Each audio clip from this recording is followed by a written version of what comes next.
You need to know what's going on in Mason, Tennessee.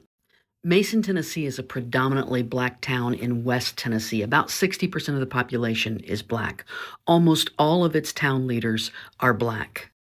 This changed in 2016. Up until 2016, almost all the town leaders were white, but town leaders who had been there for many, many years all stepped down, almost all of them stepped down under charges of fraud and corruption.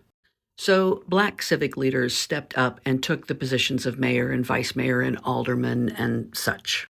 Just recently, the 1,337 property owners in Mason, Tennessee got a letter from the state comptroller, Jason Mumford. He was encouraging these property owners to vote to release their charter. What this would do, this would basically take away all the power of local leadership and put this town under the control of predominantly white, predominantly Republican Tipton County. Now here's where it gets interesting. Mason, Tennessee is 5 miles away from the site of Ford Motor Company's new blue oval city that's going in.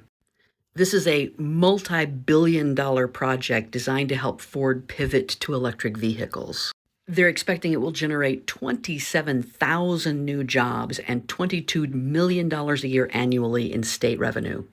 In other words, money's coming to Tipton County. And by the way, the most direct route from Blue Oval City to Memphis is right through Little Mason, Tennessee. Now, I don't know all the ins and outs of the local politics there. It may be that the comptroller has some kind of valid reasoning for this letter. But the problem is the white folks in this story are kind of like the little boy who cried wolf. There's been no reason given to trust you. This feels like another takeover. This feels like colonization. If there wasn't a whole lot of money to be made, would the white leaders of Tipton County and the state of Tennessee care at all about what's happening in Mason? Virginia Rivers, the vice mayor of Mason, Tennessee, said this is akin to a hostile takeover. That's also the title of the story on this that was reported in the Tennessee Lookout. I really encourage you to Google this and read up on this. This is still developing, and you might want to pay attention. This is yet another of a long line of attempts in red states to turn local and state leadership into a more authoritarian form of government.